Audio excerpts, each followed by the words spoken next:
Welcome back to the PUBG FACEIT Global Summit here at the ICC Auditorium in Excel, London. I am back for our lunchtime show, and if you're not familiar, my name is Freya, and I'm going to be hosting our 30-minute segment here at lunchtime to fill our gap whilst, you know, James goes and gets his grubs. He's worked hard today, he's deserved it, and of course I am joined by the wonderful Scoom and D-Man, absolute trooper. He's caught the land flu, let's call it. I'm not the only one. Yes. I think half the crew's caught it as well. That's the problem. So it's the standard when we come to these events. Everyone flies in from all around the country, and then sure enough, someone's patient zero. I'm blaming Tala, by the way. He's a cast that's working as an admin. That's who we're blaming. The one person for all of Calling this. him out straight away, yeah. Straight out. K-Mine's got it as well, by the way, from Cloud9. Yeah, well, we have some lovely lamb slips and stuff in the back, so that's what we're using to solve this problem, I have bought shares in various pharmacies and got everything I can down myself, but no, we'll be all right. Exactly, great stuff. Well, we've seen a couple of moments from you guys as our resident experts behind looking at all the observers. Is there anything you've been particularly excited to look at, and any exciting moments you guys can pick up on to start off with? I mean, you've got to talk about Team Liquid, right? Today. They have started off absolutely amazingly. I think it's 25 kills in the first two games. Yeah. Didn't have a great game 3 there, but it doesn't matter. They've already picked the points up. They're already in the top 8. They're pretty much secure. And obviously that gives them a massive advantage. Once you've got that comfort zone, you can just play with freedom. Yeah, and also like the regions that people didn't rate that they were going to do well, like Blue Bees and Aerowolf getting wins for themselves, which is fantastic. Yeah. It's not only good for them, it's also good for their region, right? Like you want every region to have a chicken dinner to celebrate back at home, because I think there's only 2 regions right now that don't have, which is Incognito from Oceania and Chinese Taipei from HQ. Those are the 2 regions that are still lacking a chicken dinner, so I hope we get to see them get something. Well, I mean, we did see Incognito get that second. We'll come on to talk about that in a minute, but I want to start off with Aerowolf 1, because that was phenomenal. They weren't even meant to be here. The PUBG Southeast Asia qualifier, they came 6th. Yeah. 2 other teams couldn't get a visa, so that is why they're here. Can we talk about them for a little bit? What have they brought today? Yeah, I mean, they started off, they give problems to shoot to kill, right? STK, who had an absolute smashing day. They've had 78 points in one day in day 1. They're like the record so far. And yet they lost a member right at the start, and it was Aerowolf 1. They've come in and they've managed to start taking a few spots. They've obviously looked at the VODs from various games and said, okay, these are positions that we can maybe benefit, and they've caught players out early. And then, of course, you know, at the end, they kind of benefited a little bit between Team Liquid, Cloud9, and NIP, sort of Tempo Storm, on the hill, having this clash between them. But Tempo Storm, they'd already been weakened, I would say, by NIP, but this was great from Kato. Kato did an amazing job here. He killed all 3 of Tempo Storm, just securing themselves, so no one was on the high ground, and they just played it really well. They waited until Tempo Storm had to come down, and Kato just made a clutch play of just killing all 3 and ended up clutching the win against NIP at the end. So a really good, important win for them, because now they're like really close into the top 8, and with this win and the placements they've been getting after that. So I'm very impressed by them, and they have 3 games now to go, and they're really close. They're right behind Cloud9, I believe. So I believe they're 20 points behind top 8. Yeah. And a lot of those teams are locked out. They're from Group B. So if they have good games coming into Erangel, they could actually sneak in some spots from top 8 that no one would have expected them to, right? Well, exactly. I mean, don't forget, obviously the points will carry over to elimination as well. So everything they pick up here is going to give them a real big chance of being in that final. Exactly. Yeah, I think that's a very important point to pick up. What struck me about this last fight was just the patience they had, right? It was they were holding angles, they weren't pushing too much, which I kind of expected. We've seen some of these teams from the smaller regions being a bit more aggressive, right? Well, they held the center spot, so they knew that Tempo Storm had the blue on the back, so they had to come over the brow of the hill, so he just held the angle. And it worked so well for him. But he got the double. That was the main thing. He got the 1v2. And something to touch on that end fight as well. There were so many different ridges up and down. Like you don't know if there's a solo guy proning, so you don't want to be extra aggressive just in case you get picked off by players. So they played it secure, safe, and pushed in. Well, definitely. I also want to pick up on Team Liquid. They looked absolutely phenomenal, getting a second-place finish in that first game, then a first-place finish. These guys, they've just pulled out the bag today. That's it. I mean, it used to be called Liquid Mar when you were there, and it's carried on over, really. They've not been tested or pressured in Picardo, so they're getting that themselves. Nobody across either groups have really tried to pressure them there, so they're going to get the freedom, which is where, and you had an interview with James, like that's where they're collecting their points, right? So they're happy to do that, and then they know that obviously they're not going to go so well in Erangel because they're going to be forced to have these fights with, be it Cloud9 or 17 Gaming or whoever else decides to join the party in Pachinki. Yeah, for sure. I mean, they had to step up for Miramar because of that exact reason. And now they're sitting comfortable. Liquid are almost 100% secured in the top 8. So they have 3 games of Erangel where they're going to be facing Cloud9. So I feel like they're going to be that extra aggressive or just try to hold them down. It will give them the freedom, right? Yeah, it gives them the freedom, and that's dangerous to other teams because there's no pressure on them. They can just stay and carry on that fight as if it's a scrim. Like if at the start of every tournament, you'll have a scrim, and it's your city, and you don't care about winning the game. And that's going to be the same sort of feel for them, right? They're just going to stay in the blue and just keep on fighting and make sure that Cloud9 doesn't it get is any their points. city. Yeah, make sure Cloud9 gets no points from it. Yeah, definitely. I mean, we're saying there's only 3 games left. Do you think we're going to see any teams kind of changing their playstyle, adapting, maybe even if they are safe, potentially trying to, hinder other teams? Do you think we're going to see any mind games like that? I don't think so. I think mainly we might see NIP adjusting based off their flight path. I know they tend to go Lipovka, which it did bump into a couple of teams in scrims this morning. That's just generally based if they can't go South George, they'll adjust. And we may have a couple of teams that do that, but I don't think we'll certainly see anyone in the top points like STK, NIP, maybe even Team Liquid adjusting because they want to make sure this is our home turf. They've got to keep that stamp down. Yeah, definitely. I mean, just picking up on Liquid, you used to play for them, right, Scream? So how have they changed? I keep rubbing it in. Yeah. Well, how have the team changed since your time coming on? Can you kind of look at it from an outside point of view? What's the Gemty factor brought that you didn't? I think that's the reason. I mean, it was a mutual departure is the word I'm after, despite the fact you had an absolutely amazing tournament, obviously, at Star Series, the final tournament. But what is it that they've obviously looked at with Gemty that he brings to the table? Because it took a while to get going. I think overall they still play the same style as they used to. I mean, it's still, I think, Samty and James being the main in-game leaders. They're still performing really well. And I feel like Gemty is just that extra factor. Gemty, for my honest opinion, he was one of the best players in the world considered. So when they brought him in, they wanted that extra aggression factor probably that he brings, that he brought into FaZe. And I'm more of like a passive, supportive guy. Maybe they wanted a full aggressive with the new settings coming up and stuff like that. It just maybe pays off more for He also does a lot more scouting, or he used to, for FaZe. And actually, we've noticed the reverse effect for FaZe now. They've lost that main scout man, and it's not kind of working out. So it's interesting. But I know talking to Liquid, it has been a long period of time for bedding in. They did terrible at GLL. I think it was their lowest ever performance. And even coming into PLR, they said, we're amazed at how well we performed. It's slowly started to work. And now they're looking like world beaters. Yeah, definitely. Well, I want to talk about that third match as well, because there were 2 teams that, I mean, they're underdogs, right? We didn't necessarily expect to see them in the top 2, Bluebees and Incognito. Can we talk a little bit about that? How do Bluebees pull that off? I mean, it's all the bottom of the teams, right? And it's actually putting pressure on everybody else. But Bluebees, they had the warehouse. They got pressure. They took out OMG. The #1 world champions from PGI, the #1 team by far, we should say, in the Chinese qualifiers to get here. Liquid as well in that game. They picked them off apart as well. Yeah. So they faced like strong. I mean, teams he had 7 kills at the end there. I think he did. Levan. Oh, I can't remember his name was now, but he had 7 kills. I should probably learn his name.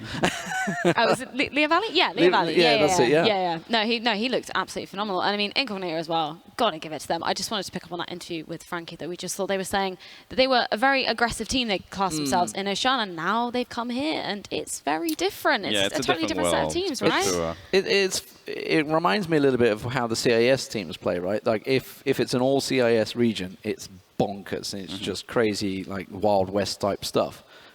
Doesn't always work against teams like this because they'll be holding. It's like it's more a case of if you're a big fish in a little pond, right? It's that they're smashing the lesser teams that haven't got the experience, and that's the same here now. They're now the little fish, and they've got to get used to basically completely changing their playstyle. They can't play that crazy aggressiveness because these teams are used to it. They face it week in, week out in their own leagues. Yeah, and it's not only that, it's also like the Oceania region is considered a little bit weaker. They don't have that much tournaments going on and stuff like that. So for them, it is easier to stomp the remaining of that league, right? And when they come here, they're facing teams that will fight back. So you can't really stomp over. And then you start overthinking, like, are we that good?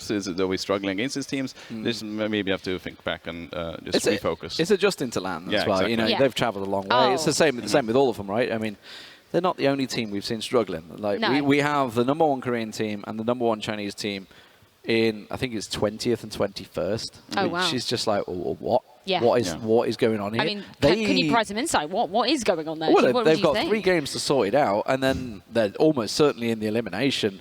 And I got to be honest, it's not looking good. It's not looking good. We could be seeing the 2 #1 teams from arguably the strongest regions at the moment, and Europe would certainly contest that, but crashing out. We could see them crashing out of the tournament. It's bonkers. The only bright side to that is that the fact that the 8 teams are going straight to the finals, and they're like doing like liquid, which weakens the elimination bracket, right? And then maybe they can start setting a bit more ground. It begs the question: are they? Have they gone in that situation by farming the weaker teams? You know, what I mean is, you know, they'll maybe, as much as I say with Blue Bees, obviously they just win, but if you see Blue Bees, some teams might turn and try and take a fight. Well, have they been doing that in their own regions, and that's where they've been collecting the points, or have they played tactically, or just simply not adjusted to this lobby? I mean, we saw it with ENCE, right? It took them 2 days to get going.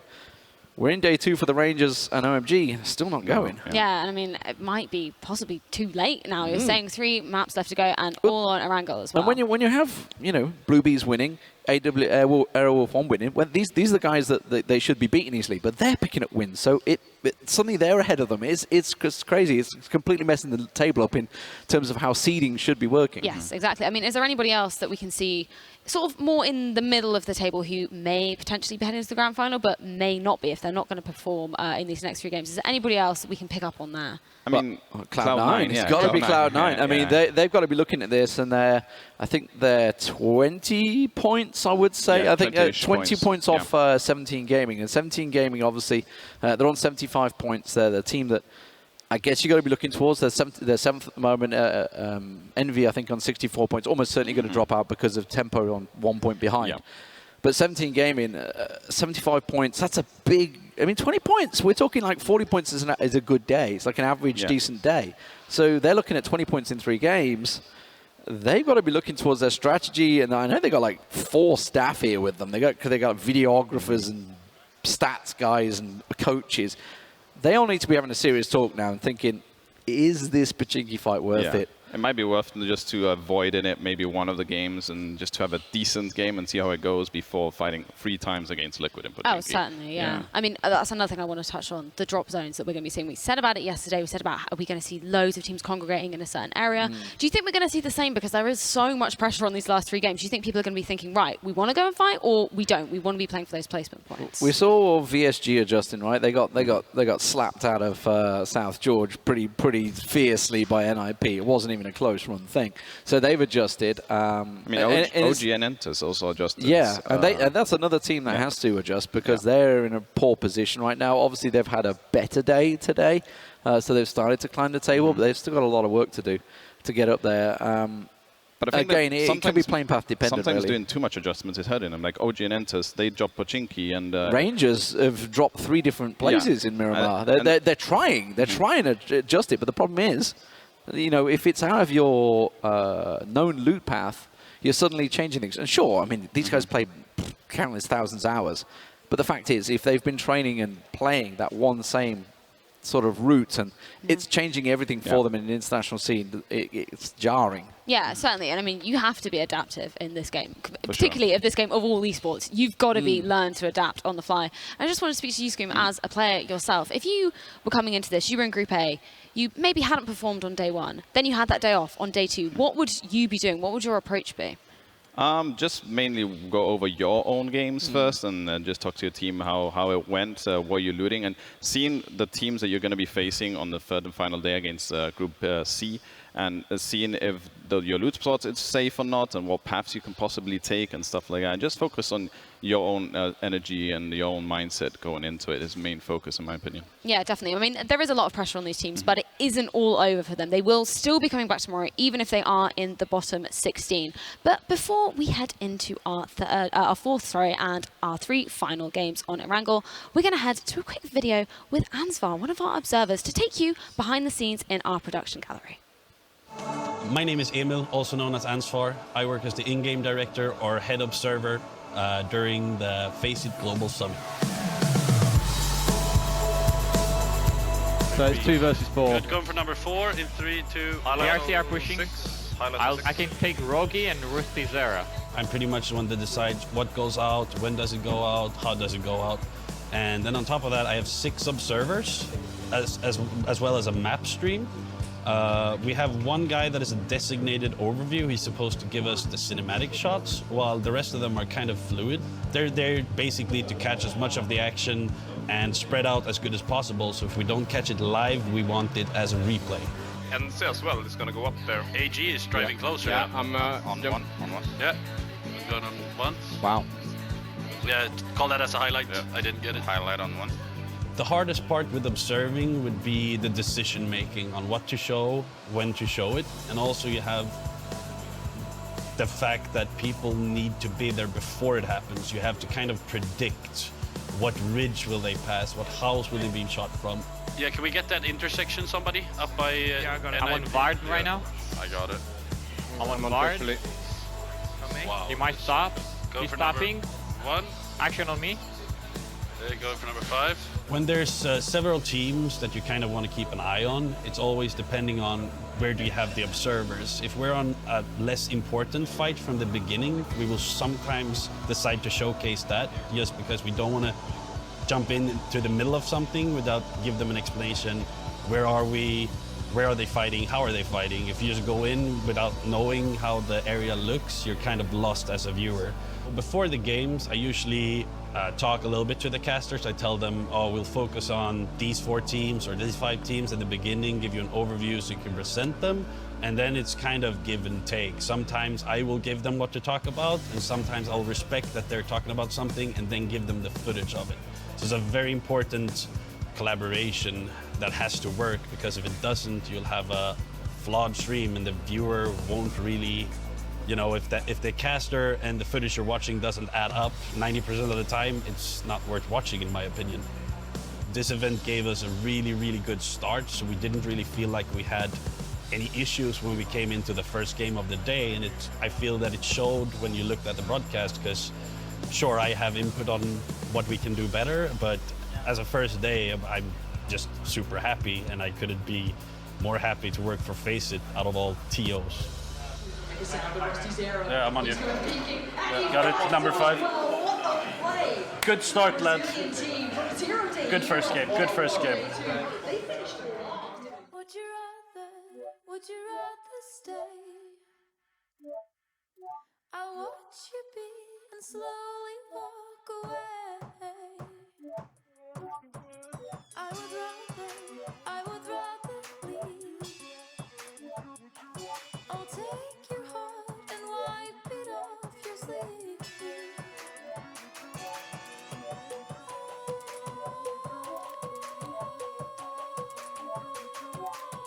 Should have known by now, there's no reason to.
Welcome back, ladies and gentlemen, to the FACEIT Global Summit, as we're going to be getting into Erangel matches in just a little bit's time. However, it's awesome to see that PUBG is doing so well as a game that they're able to employ Seth Rogen as the leader of the Observer crew here to keep things going. Joining me on my right-hand side, of course, I have Toffees as well as Avenger. Boys, we're at the home stretch here for the group stage. It is 3 maps of Erangel. Very, very exciting times to come. That's what I like about you. Your burns are effortless. They just roll off the tongue. What? Was that not a burn? Well, no, Seth Rogen. Anyway, I thought he was back there. Oh, I got you. Anyway, continue. All right, what was your question again? It's an exciting time to come. It's Erangel. It is an exciting time to come. Yes. It is Erangel. It's our favorite map. It's the one that we started with. It'll always be Bay to me, right? Don't get me wrong. I love me a little Vikendi in my life, and I'm super hyped that we actually get to see some Vikendi play coming up here soon, right? Yes, maybe. Is that tomorrow, Vikendi? No. Just look at his eyebrows. Look at his eyebrows? There you go. Can't see him. That said, though, I think Erangel is fun. It's a totally different style of play. And, you know, I was talking with Zampa a little bit during the break, and I said, hey, I was really proud of you guys on the comeback yesterday. And he said, well, part of it is just we really love playing Erangel. So look for some of those teams to reset and say it's a fresh game. It's our favorite map.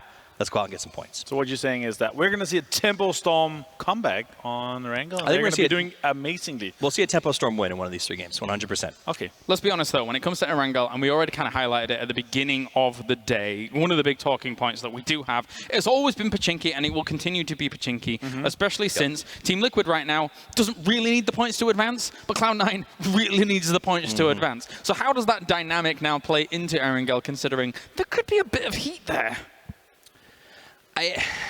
Honestly, I think C9 has to leave.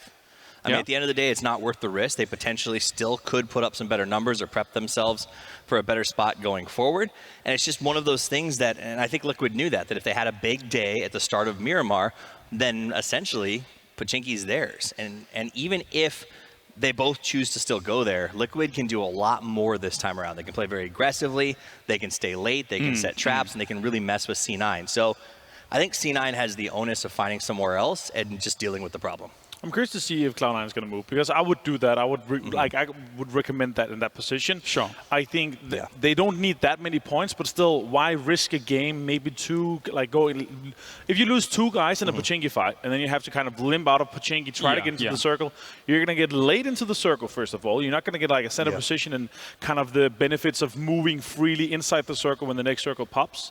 So I would like to see them not go Pachinki. I would like to see them maybe go Rush Hawk, maybe go somewhere else, because then they like to be centered, right? So I would like to see them either like Rush Hawk, School Labs, maybe somewhere else where you can kind of share that or just change the drop depending on who you already have there. I want to move on from Team Liquid, and I don't really want to talk about Shoot to Kill and Ninjas in Pajamas, because they're first and third right now in terms of the standing. No point talking about them. I want to talk about 10th, 11th, 12th, and 13th, and then any other team below that has an opportunity, but they're going to have a blinder over 3 games. So, Tempo Storm, Team VSG, Cloud9, which we've kind of highlighted just momentarily, and Aerowolf Team 1 is actually managed to sneak their way into kind of those high points earnings so far. What do you guys make about these teams' prospects to try and launch themselves into that grand final spot already? I mean, they're 10 through 13 now, but they're still 3 games short of where those above them were. So I don't see too much of an issue for the at least Tempo, for instance. I think VSG should be okay, despite the fact they had kind of a rough Erangel, in my opinion, yesterday. So we'll see how they adapt to that. Aerowolf should have the confidence coming off of Miramar this morning, maybe surprise a lot of people, put up some big numbers and try some things that we weren't expecting. So chances are good. I would be stressed if I was those 2 guys hanging on to those top 8 spots right now. Yeah, that makes sense. Avenger? There's only, so half of the teams so far, they have made 19 points or above.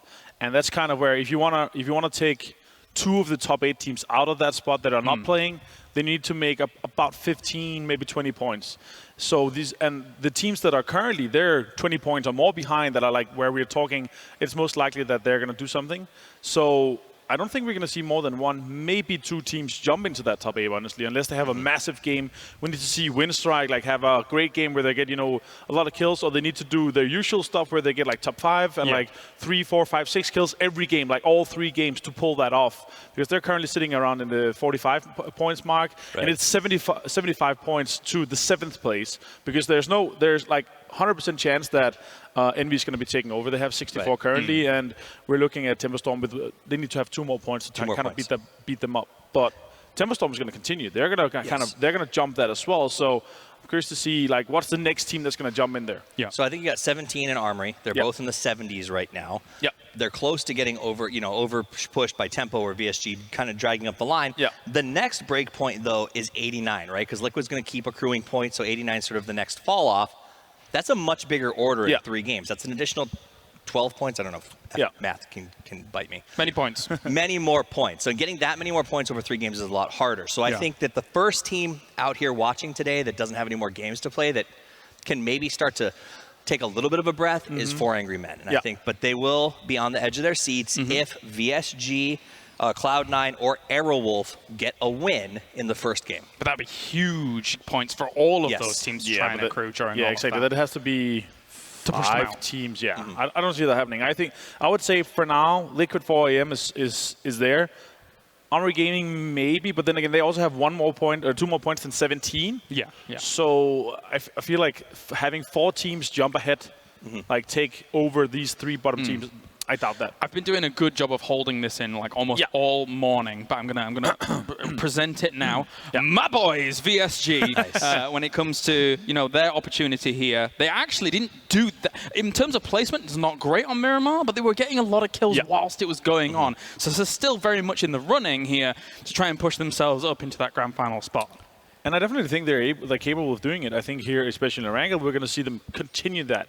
Put themselves into positions where they are going to frag out. They're going to be kind of etching to begin with. Then when we see the second zone and the third zone, then they're going to be taking a spot where they know that's going to be kind of a highway of teams coming in or trying to kind of gatekeep people. And that's what I really want to see from them, because that's where they really excel. It feels like that early edge play, though, has kind of been hurting them a little bit. Sometimes they've been very heavily gatekeeped by teams like Shoot to Kill, etc. It's true, but I encourage everyone to sort of remember that a little bit of these numbers are deceiving. VSG has been very up and down, but they've got 35 kills. I mean, I think ENCE finished the day out with 44. Tempo's only at 40. So it's not as far behind as it seems for them. If they get their normal, like some decent placement, but get a good solid kill game, they're very easily back in the mix. So yes, the edge has hurt them, but I think it's because they're not quite finishing the fights succinctly enough. Once they do, that's a ton of points.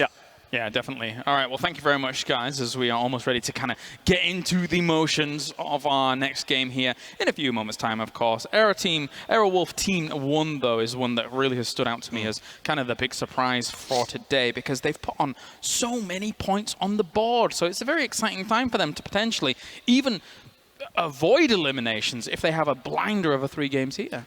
Avoid eliminations, but more importantly, even if they go to eliminations, I think they now have they've boosted off of the launch pad, and maybe they have to deploy the backup boosters, but they have so much inertia at this point that whether or not they qualify today, they go into tomorrow very, very strong.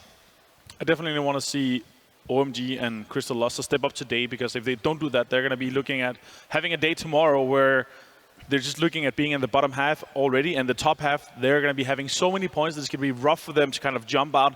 They're going to have like nipple level of a day to kind of jump into the grand finals at that stage. Yeah, them along with OP Gaming Rangers are the teams that I think that everyone's like, what's going on here? We expected more of you guys. And I think in the elimination stage, of course, if they step it up there, then all is fine and dandy. But they need to really start that now. I think I don't think I can see for OP Gaming Rangers that the problems for them is that they're kind of utilizing the same method as been doing at home.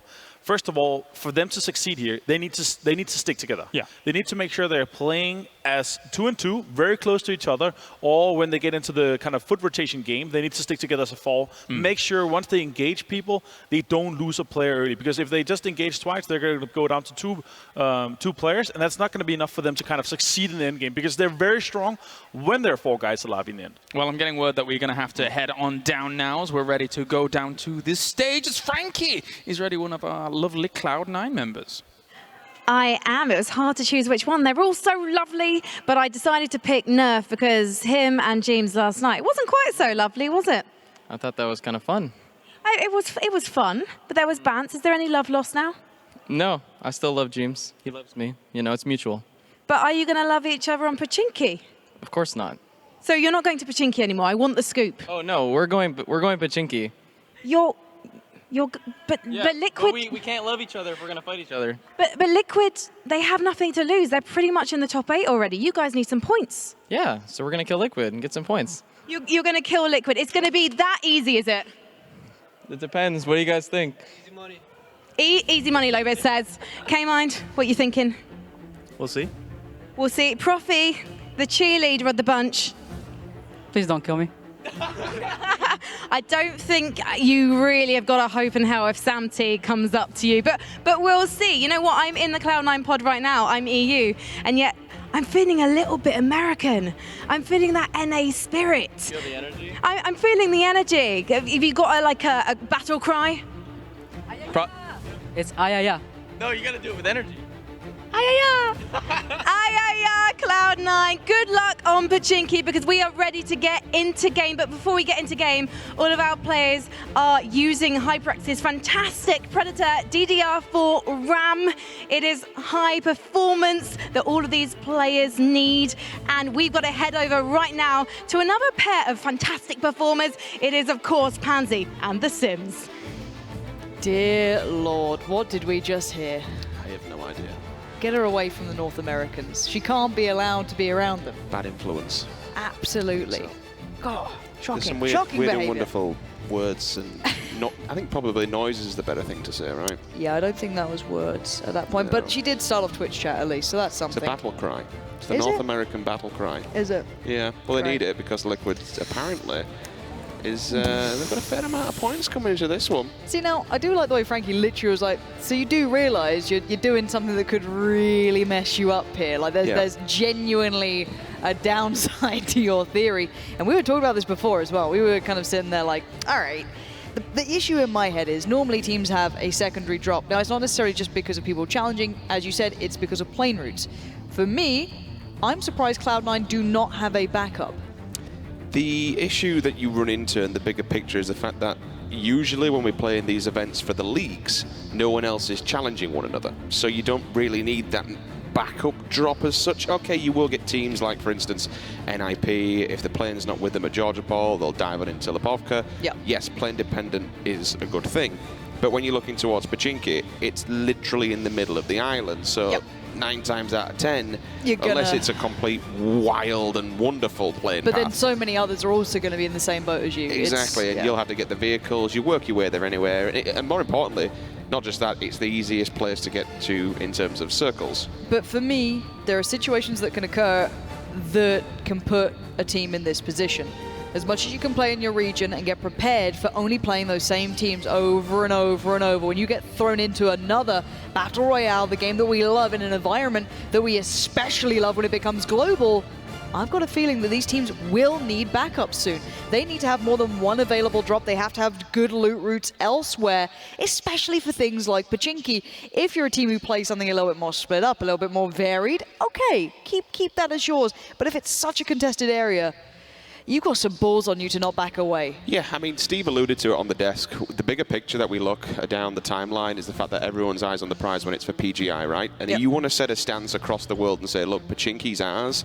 No matter what happens, we're going to a $2 million World Finals at the end of the year. We still want to be going to that loot location. And everybody else, you have to set a precedence. You have to set a stance and say, this is ours, bugger off, find a new home, because we belong here. What better place to do it? No one's going out after these group stages are done. Yes, it's going to get extremely difficult because you're going into an elimination phase, even more so because the points will carry over to that elimination phase. But there's still this secondary backup plan that you do get another crack at the whip, so to speak. I think, you know, we're starting off this game. Again, this is the last one of the groups when we look towards Erangel. We do have the elimination match tomorrow. It would be wrong not to focus on Pachinki. I mean, if Liquid or C9 doesn't go there, then all the banter last night and World Cup has just been for nothing. Well, look, we know what teams are like. Everyone talks big on the internet, and then suddenly in person they're a little quiet.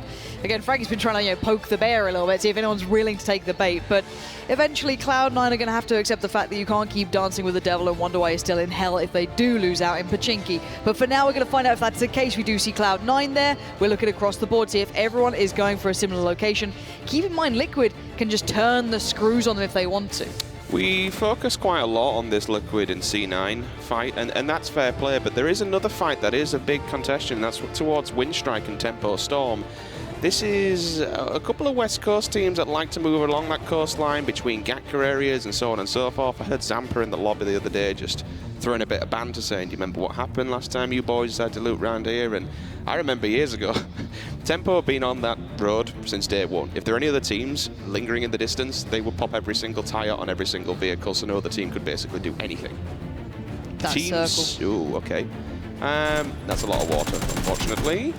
First couple of shots coming through. Not surprising it is in Pachinki. We said this is going to be where a lot of the fights, the early scuffles are going to be, but it's if anyone actually gets really aggressive is going to make me pay attention, or if it's going to be that same posturing. If anyone gets caught out, you know they're going to feel awful about it as well, knowing they've cost their team so much so early on after all of that banter and all that prelude to this. Remember yesterday, I think it was, or unfortunately it might have been the day before, it didn't quite pay off for Liquid. Excuse me, it was day one, where they decided to make a push on 17. 17 isn't in this group battle, so there is one less team in effect. They decided to get a bit fiery and a bit feisty. They pushed, unfortunately didn't go well. The Brothers in Arms just got completely battered with a pistol. We're looking further afield here. There is quite a big contest of teams over towards Milter Power and up towards the Lumberyard area, so your main points of contact will be, again, Pachinki. Still got the two teams to make a stance on that one. Maybe Windstrike catch Tempo Storm, lingering just above Gatka. VSG will have to come out and face the wrath of the Ninjas if they decide to set up camp.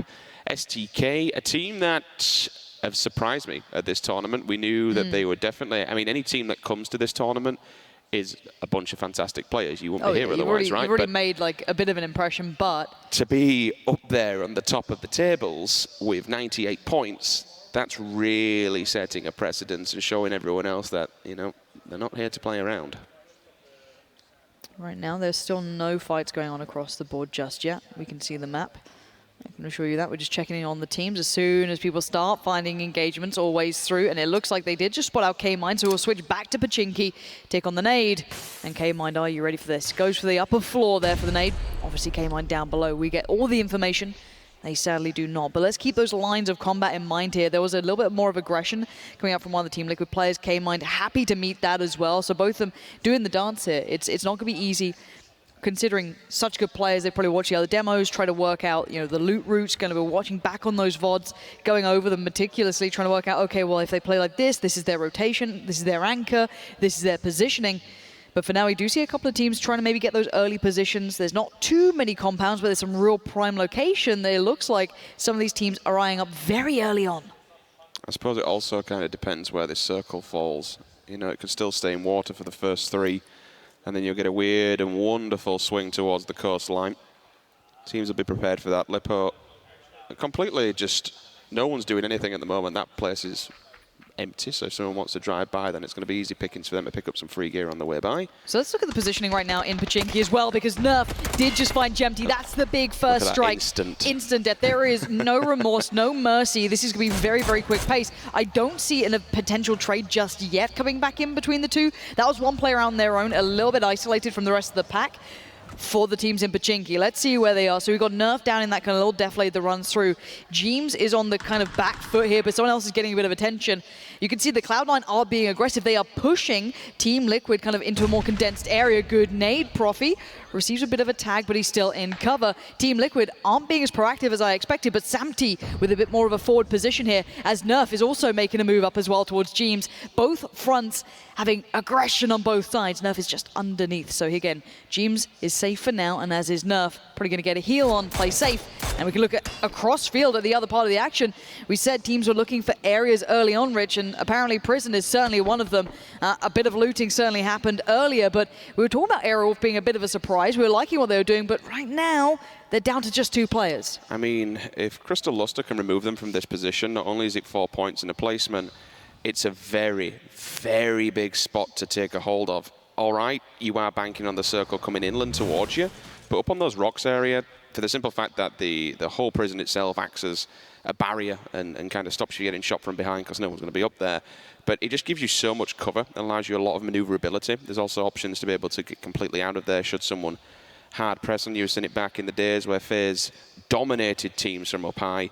This looks like it's going to be a bleed out unless he gets right there. The vehicle. All the smoke. Okay. It's bounced. This is risky. It is, especially when you've got one player down low. And basically all you're doing now is you just send in a beacon that you're hiding in the smoke. This is the problem, and especially with the grenade meta, how it is at the moment. I like the fact that he's not healing there. They're actually going to leave that smoke, so that kind of acts as a little bit of bait, so to speak. They'll focus on that as a point for now. I am seeing shots in Pachinki, so clearly someone's been spotted. Not seeing anyone else go down in the kill feed just yet. Samu, Assassin's Creed up high. I love this up close and personal fighting. It's so good. Incognito have finally arrived to the fight. We saw them up earlier towards the lumberyard. They've kind of pushed their way down slightly further, I guess, to the north, kind of playing off the top of the hill. Not wanting to give up too much of the terrain either, but obviously wanting kills to try and put themselves in a better position going forward. Juicy. And the confirmation there on Cat Out. Profi spots Gempty. That's a decent amount of damage done, which will force him back and also maybe make Ibiza step up and moving into a position, and that kind of bait and switch like that. Profi is actually getting rather aggressive. He's chomping here. at the bit here. Look at this. They'll be able to hear this, though. If he doesn't know Ibby's there, he'll give him the information. Yeah, but Nerf's got his back as well. Like, Nerf's got a really nice angle. Jeems, I guess, could be a problem. It's if one gets behind them, Ibby's in trouble. Where's he been shot from down there? very, very low. It looks like Cloud9 are finding angles on him. Look how surrounded he is. Profi is waiting. Profi says hello and says goodbye. Ibby outdoes him. Straight up punish. Waits for the reflex coming from Cloud9, but they best him. Cloud9 still at 3 standing as Team Liquid look a little worse for wear. Yeah, they've been smashed down to 50%, but what a swing from Ibby. Just completely destroys him on the turnaround. So as much as an embarrassment that was, 2 players do flood it, and they confirm Ibiza is at least a transfer back. So 2 points in the bag then at the moment. It is C9 who is winning this battle for Pachinki, and we did speak about it. This does so much damage long term. You're late to the circle, it's destroying your gear, you're abusing the utility factor to do whatever, and ultimately, it just completely ruins the the long game. It certainly does. And as we are seeing those rotations coming in, we've been very focused on Pachinki. You can't blame us. But I know people out there have been watching for those rotations, and those people are D-Man and Scoom. Guys, what's been happening in the meantime? Yeah, we were just talking about the Airwolf 1. We noticed those guys, they rotated on 3 minutes, and they've got absolutely no utility, no meds. They used the single smoke they had to get that one guy up, and that was why that fight at Prison. I think they were expecting to get in and clear Prison out. I don't know, but they went so early. And this is going to definitely affect them from the mid to late game section. The fact that they have no utility, they're going to struggle. I mean, position is important, but if they shrink out from them, they're going to struggle. Yeah, the Rangers got themselves some free route loot over from the bridge, but that Team Liquid fight in Cloud9 is going to keep going in the blue, isn't it, guys? It definitely is. No one wants to move. They want the wipe, and Samty's still there.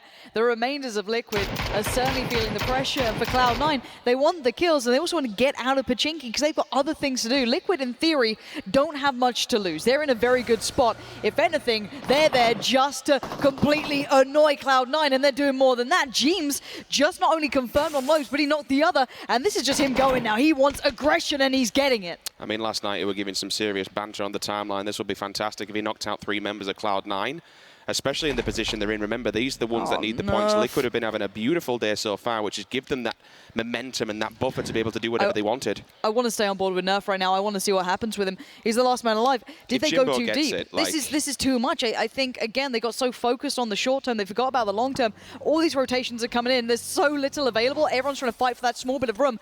But Nerf upstairs holding his breath. Jeems is downstairs as well. Nades come in and the nades land. It's Samty's there. And Liquid, as I said, annihilate Cloud9. That is going to hurt a lot of those North American hearts out there. It looks so good to start with, but Liquid have nothing to gain apart from pride, technically. They're in a good spot. Obviously, you want to keep going, and there's so much damage. That Tempo Storm coming in. Glad to see them doing well for themselves. I mean, North American roster, unfortunately, has fallen. We'll see what Tempo Storm can do. This is your NANPL champions, #1 seed coming into this. But they have to face the mighty OMG. Line KK pinned between absolutely a rock and a hard place. Well, it was behind a UAZ. They've gone, they're down, they're dead. OMG are not having a good tournament so far. Yesterday, the performance just wasn't there from what we saw at PGI, and unfortunately, it seems to be continuing, Lauren. Yeah, I'm a little worried. Again, the thing is, in their region specifically, they've still been doing well. They've kept up to a similar standard of what we saw at those global finals. But the issue is, if it doesn't translate into a global scene, we've theorized a couple of teams from other regions might be struggling in a similar way. That could change. They could still pick it up, but they certainly are not keeping up to the caliber we had hoped. Not when they're coming off the back of 2 wins. WGL, they took first place, and then the DGL 2019 League, they took first place as well. You're coming in as a #1 seed with a target on your back, setting a statement, which, to be fair, actually for a fair few regions so far in this competition, that's kind of been the genuine story. I mean, look at ENCE. It took a while for them to really even do anything. Yeah, no, compared to what we saw in the PEL. They were just smurfing the lobbies towards the end of the week. Well, Arrow Wolf and NIP splitting the compound. Now, I love this area. I absolutely adore this little compound. It's kind of to the west of Lipovka, up in the hills. You get some nice view across it, but you can get crept up on both sides here. So I'm wondering if either team do want to back away, if there's anything else available. Everyone's looking for where teams are, making a couple of notes here and there, I can imagine. But shoot to kill, losing out on Adam. Hello? Hello. Took him out in midair. Oh, no. Oh, my God. What was that? What are NIP up to? What was that? I mean, the Great Escape just gets the Great Escape's about to get worse. The question is, Lauren, does he think this was a solo? It doesn't matter now. They know what's happening here. Good tags coming through. NIP are going to be put on alert. MBS is back up, though, and that's the main thing. MBS has to take the time to heal. You can see those shots coming through on the bike there. The shrink of the circle comes in. That's kind of centered around the north of prison. But we have to keep our eyes on this little bit of a battle. Gaxi has to buy time, and he knows it.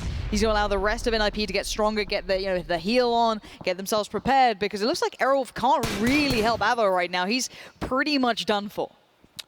Will be confirmed.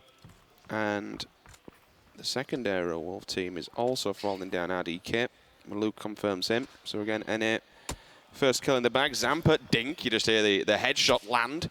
That's a fair amount of distance as well, the Blue Bees with the SKS. It's nice. And now they'll have to commit all this smokes. It's very open. Okay, the bike's up, which provides you a little bit of cover. But again, you need those bikes to be able to get out of that dip. It's like a good 400-meter shot he's banging out there. I mean, the problem is it's open, all right? It's okay if you've got your back covered and you have the smokes and you have something like a UAZ, you can pop the tyres and maybe set up a barrier, but they need those bikes in order to get out of that position because it's complete no man's land. You do that on foot, you're going to die.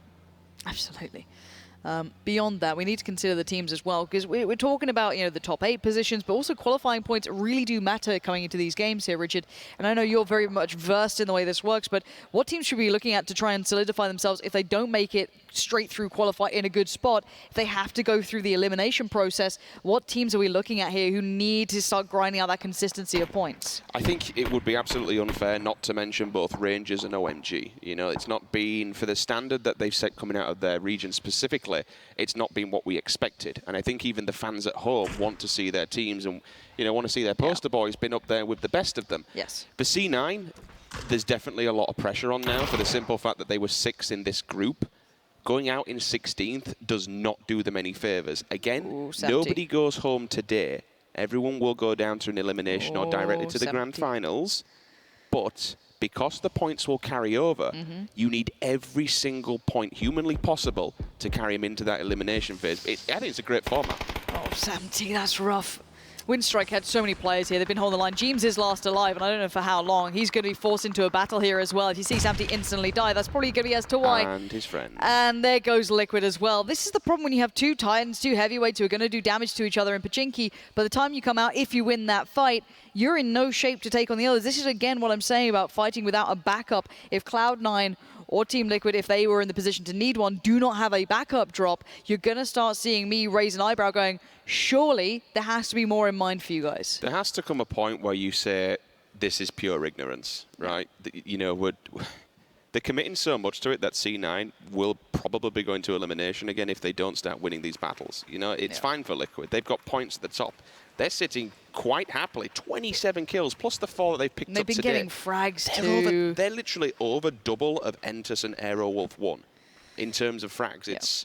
They're happy. They don't need to finish top here. They can do whatever they want. They're probably going to qualify after this. But for C9, all the pressure is on them. Pretty much. So, Circle coming through, Rich. Who's got the good positions here? There's not a huge amount of compounds in this area. Obviously, you are looking at a lot of open terrain, but you've got that nice hillside coming through. There's a lot to be played with. Who's got the kind of best cuts here? I think at the moment you'd have to look towards Incognito for the simple fact that you get this little bit of a crossroads. Okay, if there isn't many people down south for them to mop up, maybe Windstrike fall victim to this. They can take the rock side of Prison. There is the remnants of Aerowolf 1 that are kicking it around just on the lower side. They've already been dinked and damaged up early, so maybe some easy pickings for them. Tempo Storm have all committed to that ditch that we spoke about earlier on. Now, the positive thing for them is that they had vehicles. They've managed to build themselves a little barrier.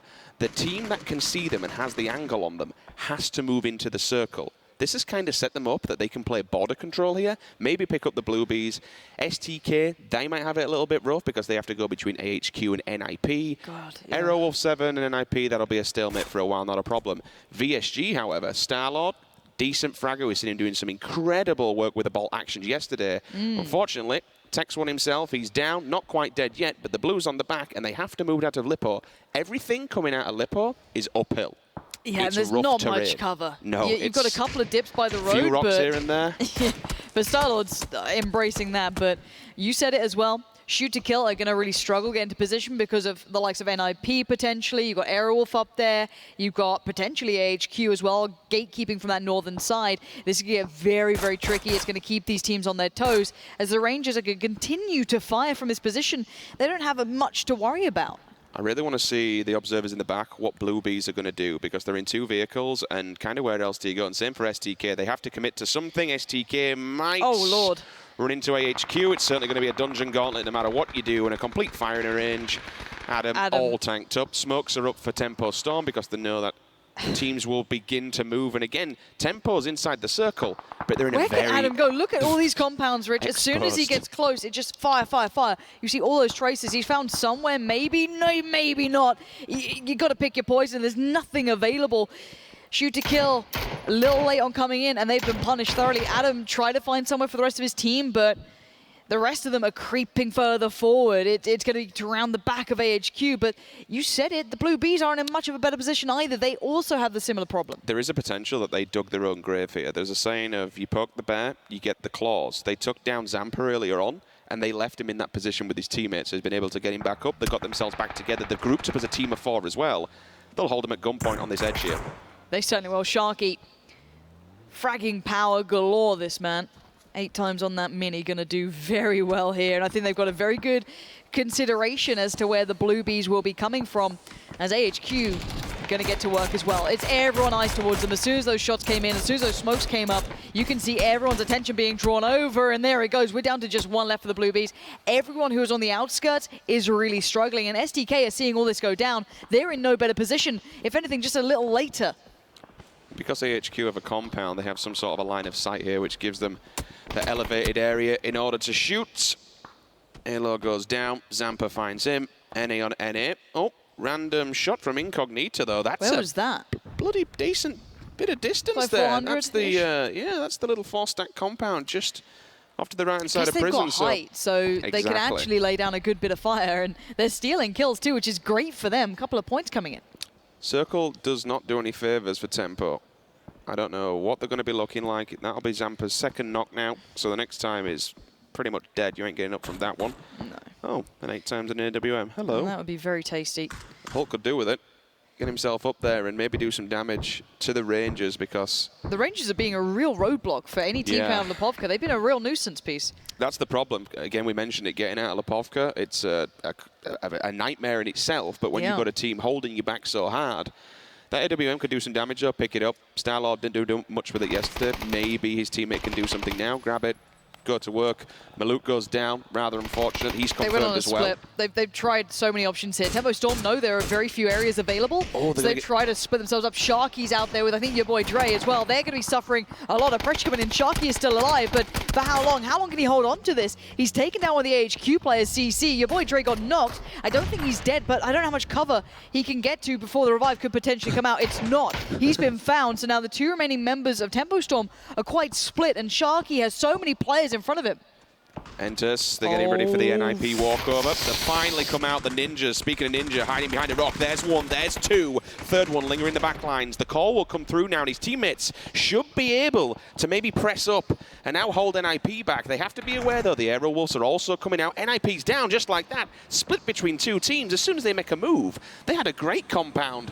But as soon as that circle's gone, because you've got no backup plan, you've not put anyone deep inside the circle to get a decent amount of ground or something to work with, you're out on foot and you're out in the open, easy pickings. Speaking of easy pickings, this could be exactly that. If the shot comes through, one more certainly does that. That's VSG eventually turning up. They were out towards the east. They were the ones struggling with the Rangers further south. They swung north, and now they're going to find Entus as well. This is not going to be an easy fight. Indigo pops a nade in the pocket of one, but is there going to be a trade there? Is the teammates close by? The nade goes a little far, but it's going to speed the process up of losing out on another player.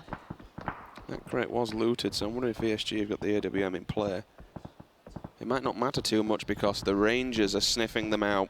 They're hunting these players down. Sharky's still alive as well. There was 4 teams that went for that hut, and thankfully he was the one that got there basically before them, and everyone else just completely decimated them. You had Crystal Luster up one side, you had Windstrike on another. Ooh, snake in the grass. Yeah, Zampa split as well. We were talking about Tempo Storm putting themselves in different positions. Sharky was there, Zampa was one side, but you can see they've got some real venom just coiled, waiting for anyone to come past. And Windstrike are not having a good time either. You got CL forcing them all the way back from north to south. You can see it right there. They're stuck on the hillside. If they run down it, Incognito could join in. They're in a very tricky spot. Rangers again, though, not in a bad position out in the east. It's who moves first, who gets that good ground. There's about 3 teams vying for the eastern side, about 2 potentially towards the north, and the south is a lot of snakes and a lot of scary prospects. You've got to get past Incognito. Entus are playing really proactive here. They'll take the last remnants of a little shack and compound in the middle of nowhere. So they've got something to work with. Sharky is kind of being a nuisance towards the remnants of Windstrike. He's basically making him focus on them so Zamp can get the kill here. Jorski's got to go. It's time to move vehicles up. Sharky, he's still committing to it because he knows he's going to die from this blue. Well, I'm looking at this map. It looks like Jorski somehow. No, no, absolutely not.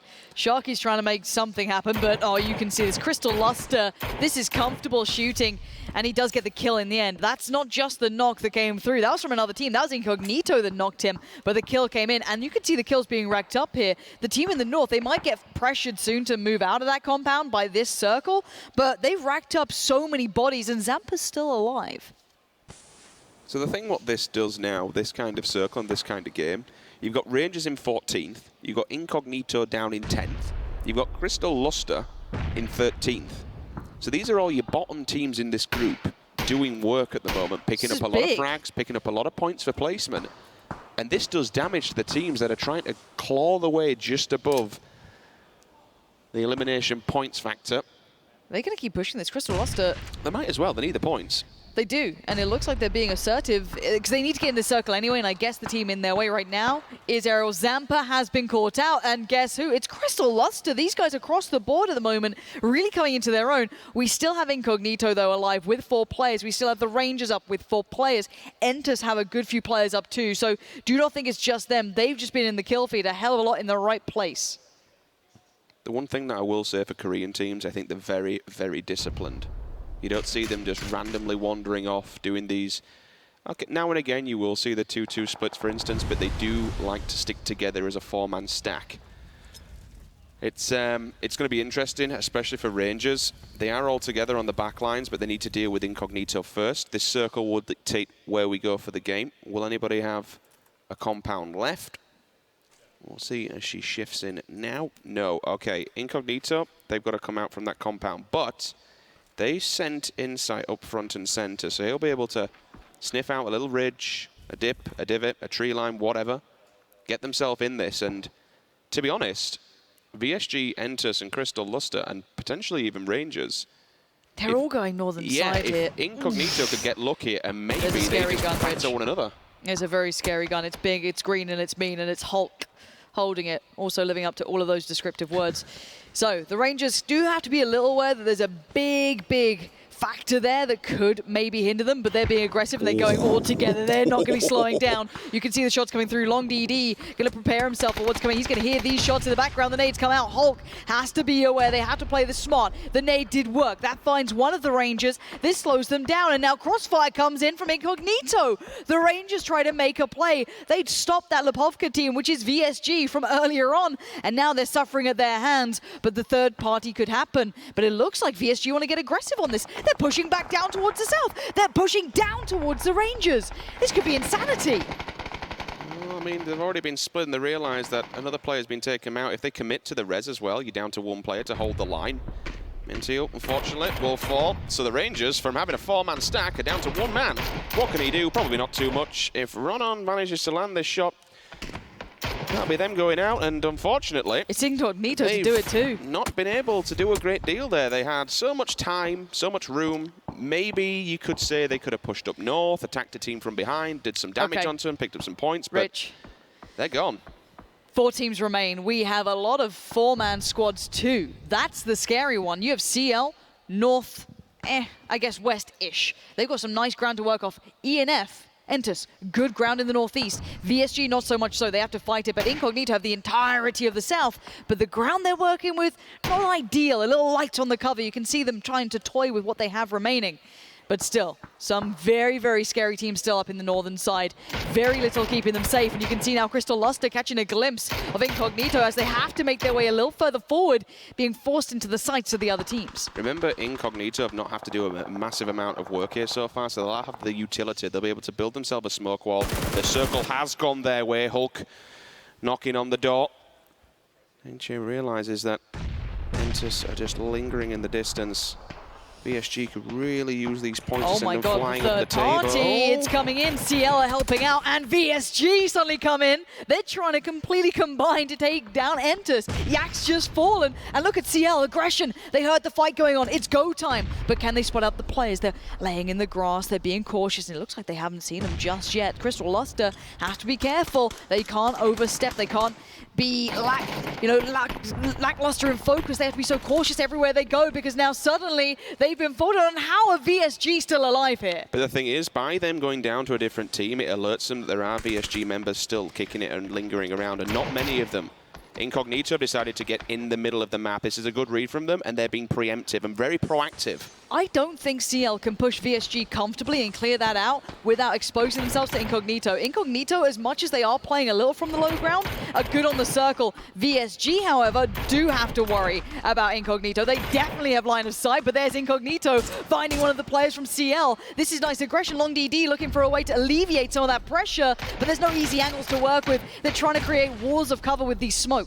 It's a really good extension, but here are the party spoilers. VSG from behind. They finally come out of the shack, finds one, doesn't connect with the second. 15 kills in the bag. Huge play. Long DD is absolutely having a beautiful day. Can he put a 5th one on the board? He's looking for it. He's trying as best he can. We still have the 3 teams alive. You're going to have to be careful. Incognito are going to be the spoilers to both parties here. Oh, that blue is going to hurt. Oh, Long DD goes down. That's a devastating bit of play coming out. Maybe just fumbling a little, being so scared to work forward. But by seeing that in the kill feed, VSG are capitalizing. We got 1 man alive, and he is being a real pain to both teams. How is he still doing this? If he manages to pick up another member of Crystal, that's not only a placement factor, but it's another point in the bag. So Ronan. Go on, 2 versus 1, do it. There it is. As soon as you move forward, it looks like Crystal Luster are done for. They are. And now let's look at who remains. It's the 1-man band against 3 of Incognito. Surely he can't do any more. He's being surrounded. You got Ronan on one side. You got another on the other. He's got nowhere to run, nowhere to hide. And Incognito put themselves in the spotlight. The Aussies coming out big. That's exactly what they needed. They held the compound for a while, but they didn't stay in it. They didn't rest on the laurels, and I'm a big fan of that. They decided to go forward, get across the road while everyone else was fighting. Yeah. Picking the fights in this is a super, super, super important factor, because time and time again, you'll shoot at somebody, it's like, okay, well, we didn't need to do that because we'd given away his position. Now everyone's focused on us. Straight up. Plenty of kills in the bag as well. How many is that? 14 in total? Yeah, they're powered by 24 point shoeies. game. And well, to do a shoey, there has to be the beard. Oh, yeah, sorry. It's horrible. I've seen it. I've seen it happen. It's not right. You ever done one? No. I don't believe I you. refused. I refused to Really? do one. I mean, look, It's a waste of a good trainer. It is. That's the problem. I only had one. When I went to say, I was like, this is going to be very, very, He's cost me 600 quid. James not have been rich. loving life. Yeah, I'm not exactly. I'm not James. But that's really good for them. I actually didn't think they were the ones going to come out on top of that. CL looks so good working down from the north, but you've got to, I guess, consider CL had 2-3 teams in their way, and they try to fight through it. But Incognito, you said it right. They played that timing well to push up, take the advantage on the circle, and just hold the ground. Yeah, Crystal Luster with a 15-point game. They took the fights at the end, and it was nicer than. I mean, there's a double-edged sword, right? We said, okay, it's don't rush VSG at the moment while they have the compound, but unfortunately it was VSG that basically came behind and stuck a bit of a knife in the back. You've got to deal with these individual snakes and these solo players because they can cause and be a nuisance and cause problems late game. So clearing your backside, dealing with it, making sure that you don't have to worry about anything like that, and you can focus just looking ahead and holding W rather than constantly having a head on a swivel, because you have to commit one person. Even when we get to these last circles, having 4 players alive is so crucial. All right, yes, you will trade off when you're looking for houses, compounds, a good place to get a foothold. You send your scout off, and unfortunately just gets murdered as he turns up to a team of 4 like, haha, free point for us. Yes, that happens, but having 4 players alive going into these circles so you can micromanage the positions, you can check every single corner, every single angle. It's crucial. Absolutely is. Incognito, I'll take you out for an Oportos, don't worry. If no one at home knows what that is, you'll get it right, don't worry. You'll work it out, give it a Google. Anyway, enough from us. I want to hear from the Aussies, and they're not down under, they're just down with Freya, so I mean, let's head down there. That is exactly right, Lauren. We are down here with the winning team. And I just want to say, Frankie talked about, specifically to Ronald, but to you guys beforehand, do you think she's kind of your lucky charm now? Yeah, I think all of us are big fans of Frankie, so I would say yeah. Well, we're down here with some Frankie fans. I hope you're hearing this, Frankie, now. I want to talk about the game. That was an absolutely incredible showing from you. I want to talk about that final circle, because there was you, VSG, Crystal Luster. Why did you decide to perhaps go to Crystal Luster first rather than VSG? Yeah, so we knew that the west side, we had like some ledges and stuff on the west side of the zone, so we kind of just moved more towards that side. Also because Crystal Luster were getting third-partied, so we just joined in on that. So you felt like you kind of capitalized on potentially the distraction that they were having from VSG, yeah. So how are you guys feeling? Because you came second last match. First 2 matches weren't particularly great showings, but now you've got some placement points under your belt. So you feeling confident going into the next 2 matches? Yeah, we had a lot of rough games on the first day, and as well as the first 2 games early today. But we're kind of we're feeling our groove now, and we're playing a lot more confidently. So yeah, I think we're feeling it. Well, I mean, Ronald mentioned that when the interview with Frankie, saying you were going to be playing your game. But what is your game? Esports teams say that a lot. Can you give us some secrets away? I don't want to give away too much, but our game is pretty much capitalizing on as much as possible. It's really hard to do at this high level, which is probably why we struggled a lot in the first day. But just going for kills and playing flashy. I like that. I mean, we love some flashy plays. And as you said, you guys are from the Oceania region. You were the top team among that, but coming here, the teams are of a higher level, right? Are you feeling like you're adapting to that now? Yeah, it definitely took us by surprise on the first day. We're getting punished for... We knew we were going to get punished, but we're getting punished for even more than we thought. So yeah, we're just...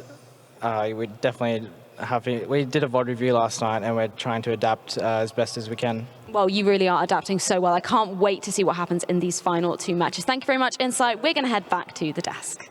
That we are. The Aussies themselves, Incognito, managed to get themselves a win on the board. Almost a prelude in the previous game as they were able to get that second on Miramar as well. Joining me to my right-hand side, I've got Toffees and Avenger. Guys, Incognito getting the win. Aussie, Aussie, Aussie! Oi, oi, oi! Oh, get me off of here. We've been waiting all day, man.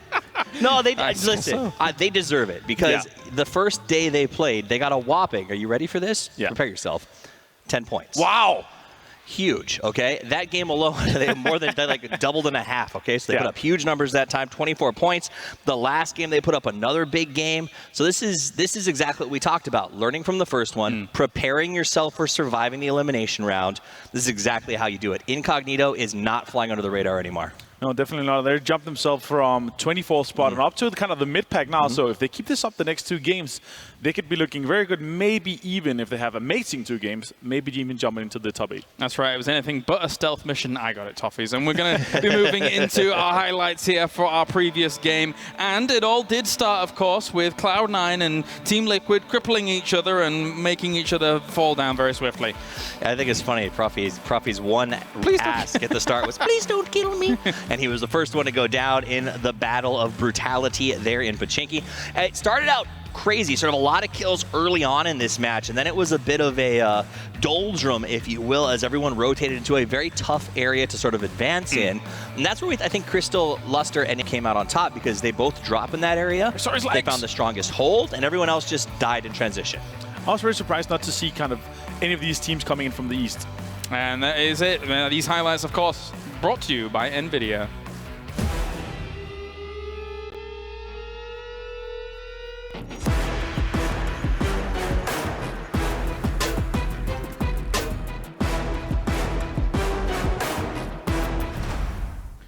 Big points coming in from some unlikely names. However, even if it does not bump them up to getting to the grand finals, getting points here very much so matters when it comes to the elimination round, the sudden death round, which will be played out tomorrow. And it's a huge boost for them. You can see it on every team's face out there when they're able to get a win. If they're not doing so well in the points right now, they know that they still have a chance to be able to not only get into that last round, but even get into the money in the top 12. Yeah, I mean, I think that it's also, we talked about a little bit in the last round with the Blue Bees guys, is the fact that you're from a smaller regional, you only get to send one team out to this thing to represent you. You're trying to earn some extra slots, but also you're trying to get a little more respect for your region.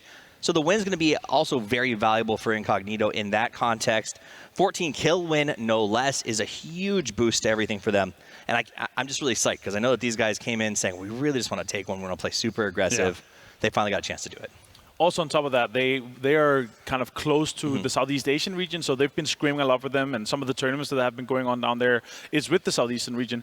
And the Oceania region, they have actually been dominating and playing really well in those. So I'm really happy to see that kind of coming here to redeem themselves and showing how good they are kind of in that so far away region, the 12 million miles or whatever you said. Was so far exactly right. Literally 12 million miles. Yes. I'm just a little worried for the OCE region because this tends to happen that when a team comes out and performs pretty well from there, that immediately a couple of other larger leagues start to pick them off one by one. NPL has been literally tearing people out of OCE every time they see talent there, so it wouldn't surprise me if some of these guys get a few calls in the next couple of days. Yeah, not surprising. I mean, they're happy guys, they're bringing great morale, and they are amazing fraggers as well. Plus, we got a guy named Waikika, which I think is one of my favorite names to date. So I will not disagree with that. And after a play like that, I actually have a story. I have a story to that. So one of his relatives, I think it's a cousin or brother, is called Why Punch Snake. Or Why Punch a Cat, I think it is. Why Punch a Cat and Why Kick a Moo Cow? Yeah. At least they're questioning their morals. I appreciate that. Let's check in with the...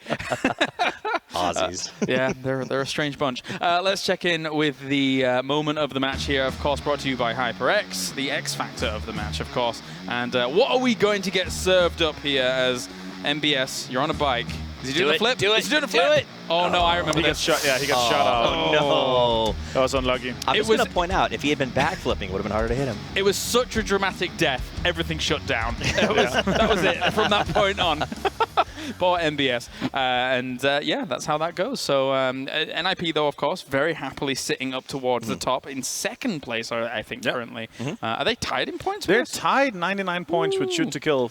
So they're going to break the 100 mark. Both of them is most likely going to break the 100 And actually, mark. Just to preface this, whilst we're currently talking about it, obviously we're not talking too much about some of these teams that are doing well and whatnot in the points because they've kind of already guaranteed themselves placement in that grand final. So we will be able to get a chance to talk about those teams a little bit more when that grand final actually occurs. We're really focusing down on how the teams are performing to try and get themselves there and avoid the elimination matches so far, which is all important. Absolutely. And I'll give a mini shout out to Tempo Storm because I think speaking of avoiding elimination matches, they went out early, but they picked up 5 kills on that one, and that should put them over that 8th point threshold. Yeah, so they should be advancing without too many issues unless some craziness happens and Incognito goes on some crazy 2-game run, which could happen. I mean, you saw how hyped they were. Yes. We made a joke about how they wanted to just have another interview with Frankie, and I guess this is a good way to do it. Yeah, there you go. For Tempo Storm, they need 7 more points to jump above 17 Gaming as well. So, Armory, 17 Gaming and Armory Gaming are also very close. So we're potentially looking at 3, maybe even 4 teams kind of being punched out of the top 8 that are not playing today. So Tempo Storm is doing great already. Liquid already jumped in there. VSG could also be jumping in there. So got 2 more matches to see if they really want to get that. Indeed. Tough as I'm putting you on the spot. What are we about to show? Quick. Stuff. Yeah, okay, right. We're going to look at the schedule here as, of course, we have 4 games down and 2 games to go. He doesn't know. He doesn't have the voices inside his head. I have many voices inside my head. I'm not wrong, though. 50-50 chance. I'm right. Oh, don't you dare. We have 2 more games to go, and they will be on Erangel here in just a few moments' time. We're going to go to a short break, ladies and gentlemen, here at the FACEIT Global Summit. And when we return, it's more PUBG Classic action. I know you want to see more, and we've got more for you. We'll see you after this. More stuff.